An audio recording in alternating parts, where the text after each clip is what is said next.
வாக்குவாதத்தில் ஈடுபட இருதரப்பு இளைஞர்களும் மாறி மாறி தாக்கிக் கொண்டதால் பரபரப்பு. டிஎஸ்பி தலைமையில் குவிக்கப்பட்ட போலீஸ் வாகனத்தின் முன்பு படுத்து பரபரப்பை ஏற்படுத்திய நபர்கள்.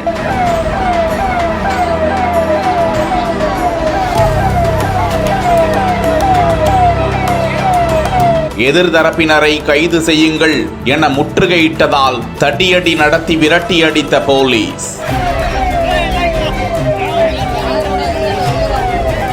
தர்மபுரியில் பிரச்சனைக்கு காரணமான டாஸ்மாக்.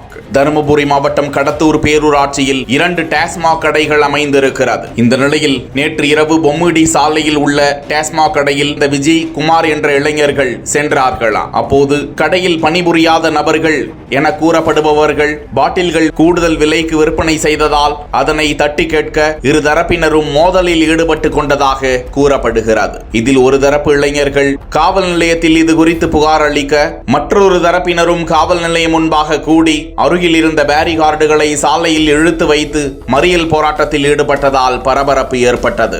மேலும் காவல் நிலைய வாயிலிலும் இளைஞர்கள் தாக்கிக் கொள்ள முயற்சிக்க அவர்களை தடுத்த போலீசார் காவல் நிலையத்தை முற்றுகையிட்டவர்களை விரட்டி அடித்ததால் அப்பகுதியில் பரபரப்பு ஏற்பட்டது. அந்த காவல் நிலையத்திற்கு மாவட்ட SP Stephen Jesupatham, Arur DSP Jeganathan உள்ளிட்ட அதிகாரிகளும் வந்துவிட்டனர். இதுகுறித்து விசாரணை மேற்கொண்டு 4 நபர்களை கைது செய்த நிலையில் எதிர்தரப்பினரை சேர்ந்தவர்களையும் கைது செய்ய வேண்டும் என முற்றுகை போராட்டத்தில் சிலர் ஈடுபட்டதால் அப்பகுதியில் பரபரப்பு நிலவ விசாரித்து நடவடிக்கை எடுக்கப்படும் என அதிகாரிகள் உறுதியளித்தனர்.